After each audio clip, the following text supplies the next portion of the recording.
All right, today we are diving deep into one of the most fascinating and honestly puzzling chapters in the entire Bible, Lamentations chapter 3. It's this place of incredible sorrow that somehow, against all odds, gave birth to one of the most powerful messages of hope ever written. So let's just get right into it because this is the central mystery, right? How does a book that's literally named for weeping and grief produce a hymn about unshakable faith? Well, to figure that out, we're going to have to put on our detective hats and start looking for the clues that are hidden right there in the text itself. And our investigation, it really kicks off with the puzzle of chapter 3. You see, for millions of people, this chapter is a huge source of comfort. But for biblical scholars, it's actually a source of some pretty intense debate. And that contradiction, well, that's where we find our first clue. So on the one hand, you have millions of people who know and love this chapter because of the hymn, Great is Thy Faithfulness. It's like this shining beacon of hope in a really dark book. But then, on the other hand, you have academics who look at it and say, hang on, this hopeful tone feels completely out of place with everything else. Some even wonder if maybe it was added in later. So the big question we have to ask is, what is this chapter actually doing here?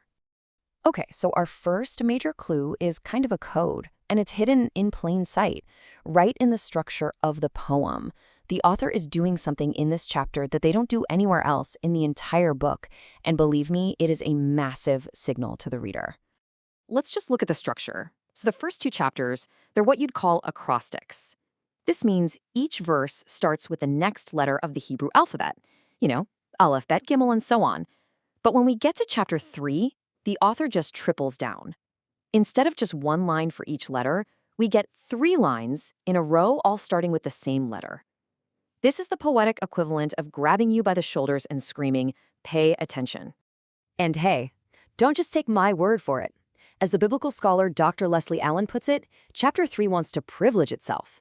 This crazy structure isn't just the author showing off their poetry skills, it's a giant flashing neon sign telling us to sit up and listen very carefully to what comes next. So we've got the structure. That's a huge clue. But there's another one, maybe even bigger. We have to ask, who is actually speaking here? Because the narrator has changed. And that, my friends, is our next critical piece of evidence. You see, in the first couple of chapters, the main voice we hear is this female personification of the destroyed city of Jerusalem. She's called Zion. But right here, in chapter 3, she just goes silent. A completely new male voice steps onto the stage. So who is this guy? Well, the text gives us some clues. Now, listen to this line from back in chapter 2. There's a speaker who's kind of acting like a mentor to this suffering people, and he says, my eyes are spent with weeping, okay? Lock that phrase in your mind for a second. Now, look at this line from our mystery chapter, chapter 3. My eyes will flow without ceasing. See that? It's an unmistakable echo, a direct verbal link. The author is basically connecting the dots for us. So boom, it's the same person. It's the mentor who was kind of guiding things from the sidelines before, but now he is stepping right into the spotlight. He's intentionally taking on the role of a male model for suffering to show his people a totally new way to move forward. And this gets us to the absolute heart of the mystery and the mentor's brilliant strategy. He is embodying a really powerful psychological idea, one that's known as the wounded healer. The whole idea of the wounded healer, which the famous psychiatrist Carl Jung really brought into the spotlight, is actually pretty simple, but it's so profound. It's the person who can best help you through the fire because they've been through that same fire themselves. Their own wounds become their greatest qualification to heal somebody else. You know, think about the core idea of Alcoholics Anonymous. It takes an alcoholic to really, truly help another alcoholic. This quote just nails it.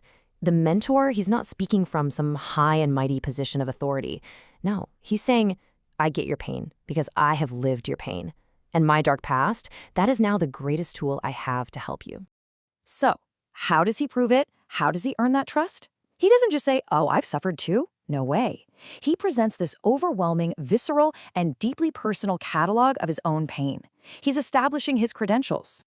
He starts by describing this feeling of being hit personally by the rod of God's wrath. He talks about being forced out of the light and into this sinister, suffocating darkness. He speaks of this physical pain so deep, it feels like his very bones have been shattered. And then there's the psychological torture of being surrounded, trapped, imprisoned in heavy chains with absolutely no way out. He taps into that primal fear of being hunted, stalked by a predator, a lion lurking just out of sight. And then finally, this feeling of not just being a random victim of circumstance, but of being singled out, of being made a target. Through this brutal testimony, he's looking his community right in the eye and proving, beyond a doubt, I have been exactly where you are right now. So let's put all the clues together. Let's solve the puzzle of Chapter 3. What is the ultimate point of this whole elaborate emotional performance? Well, it's really a three-step strategy. First, by laying his own scars bare, the mentor builds this incredible credibility. He's not some outsider, he is one of them. Second, because they see their own pain in him, they trust him. They're willing to listen to his radical new way of looking at their suffering. And third, once he's earned that trust, he can finally lead them past their raw grief and onto a new path, a path of repentance and ultimately the very hope that makes this chapter so famous. And all of this leaves us with a final, really provocative thought. The whole strategy of Lamentations 3 seems to suggest that suffering isn't just something to be endured, but maybe, just maybe, it can be transformed. It asks all of us to consider a pretty profound possibility. What if the darkest parts of our past, our deepest wounds, actually hold the key to our greatest strengths and our unique power to help others?